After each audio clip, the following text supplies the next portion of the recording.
Setelah Yesus mengatakan semuanya itu, keluarlah ia dari situ bersama-sama dengan murid-muridnya, dan mereka pergi ke seberang sungai Kidron. Di situ ada suatu taman, dan ia masuk ke taman itu bersama-sama dengan murid-muridnya. Yudas yang mengkhianati Yesus tahu juga tempat itu, karena Yesus sering berkumpul di situ dengan murid-muridnya. Maka datanglah Yudas juga ke situ, dengan sepasukan prajurit dan penjaga-penjaga bait Allah yang disuruh oleh imam-imam kepala dan orang-orang Farisi, lengkap dengan lentera, suluh, dan senjata. Maka Yesus yang tahu semua yang akan menimpa dirinya, maju ke depan dan berkata kepada mereka, "Siapakah yang kamu cari?" Jawab mereka, "Yesus dari Nazaret." Katanya kepada mereka, "Akulah dia." Yudas yang mengkhianati dia berdiri juga di situ bersama-sama mereka. Ketika ia berkata kepada mereka, "Akulah dia," mundurlah mereka dan jatuh ke tanah. Maka ia bertanya pula, "Siapakah yang kamu cari?" Kata mereka, "Yesus dari Nazaret." jawab Yesus, "Telah kukatakan kepadamu, akulah dia. Jika aku yang kamu cari, biarkanlah mereka ini pergi." demikian hendaknya, supaya genaplah firman yang telah dikatakannya, "Dari mereka yang engkau serahkan kepadaku, tidak seorang pun yang kubiarkan binasa." Lalu Simon Petrus yang membawa pedang, menghunus pedang itu, meletakkannya kepada hamba imam besar dan memutuskan telinga kanannya. Nama hamba itu Malkus. Kata Yesus kepada Petrus, "Sarungkan pedangmu itu. Bukankah aku harus minum cawan yang diberikan Bapa kepadaku?" Maka pasukan prajurit serta perwiranya dan penjaga-penjaga yang disuruh orang Yahudi itu menangkap Yesus dan membelenggu dia. Lalu mereka membawanya mula-mula kepada Hanas, karena Hanas adalah mertua Kayafas yang pada tahun itu menjadi imam besar. Dan Kayafaslah yang telah menasihatkan orang-orang Yahudi. Adalah lebih berguna jika satu orang mati untuk seluruh bangsa. Simon Petrus dan seorang murid lain mengikuti Yesus. Murid itu mengenal imam besar, dan ia masuk bersama-sama dengan Yesus ke halaman istana imam besar. Tetapi Petrus tinggal di luar dekat pintu. Maka murid lain tadi yang mengenal imam besar kembali keluar, bercakap-cakap dengan perempuan penjaga pintu, lalu membawa Petrus masuk. Maka kata hamba perempuan penjaga pintu kepada Petrus, "Bukankah engkau juga murid orang itu?" Jawab Petrus, "Bukan." Sementara itu, hamba-hamba dan penjaga-penjaga bait Allah telah memasang api arang, sebab hawa dingin waktu itu, dan mereka berdiri berdiam di situ. Juga Petrus berdiri berdiam bersama-sama dengan mereka. Maka mulailah imam besar menanya Yesus tentang murid-muridnya dan tentang ajarannya.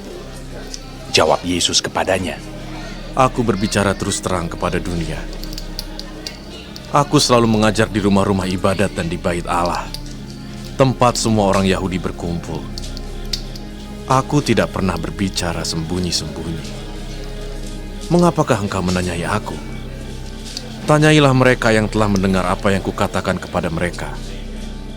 Sungguh, mereka tahu apa yang telah kukatakan." Ketika ia mengatakan hal itu, seorang penjaga yang berdiri di situ menampar mukanya sambil berkata, "Begitukah jawabmu kepada imam besar?" Jawab Yesus kepadanya, "Jikalau kataku itu salah, tunjukkanlah salahnya.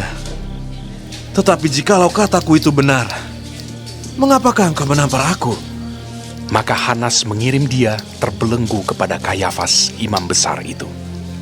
Simon Petrus masih berdiri berdiam. Kata orang-orang di situ kepadanya, "Hei, bukankah engkau juga seorang muridnya?" Ia menyangkalnya. Katanya, "Bukan." kata seorang hamba imam besar, seorang keluarga dari hamba yang telinganya dipotong Petrus. Bukankah engkau kulihat di taman itu bersama-sama dengan dia? Maka Petrus menyangkalnya pula.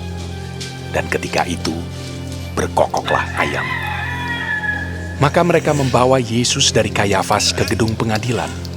Ketika itu, hari masih pagi.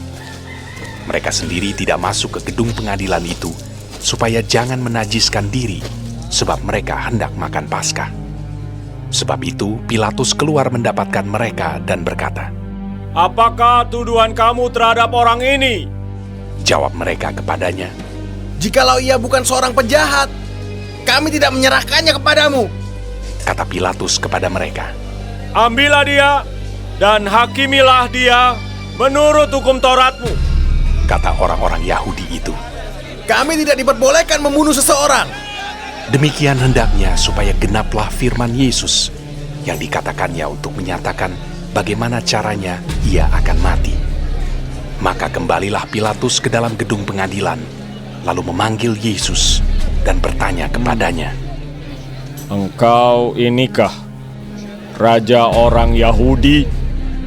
Jawab Yesus, Apakah engkau katakan hal itu dari hatimu sendiri? Atau adakah orang lain yang mengatakannya kepadamu tentang aku? kata Pilatus, Apakah aku seorang Yahudi? Bangsamu sendiri dan imam-imam kepala yang telah menyerahkan engkau kepadaku. Apakah yang telah engkau perbuat? jawab Yesus, Kerajaanku bukan dari dunia ini.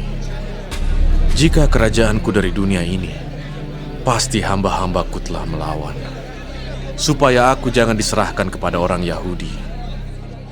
Akan tetapi, kerajaanku bukan dari sini. Maka kata Pilatus kepadanya, Jadi engkau adalah raja. jawab Yesus, Engkau mengatakan bahwa aku adalah raja. Untuk itulah aku lahir, dan untuk itulah aku datang ke dalam dunia ini, supaya aku memberi kesaksian tentang kebenaran. Setiap orang yang berasal dari kebenaran mendengarkan suaraku. kata Pilatus kepadanya. Apakah kebenaran itu?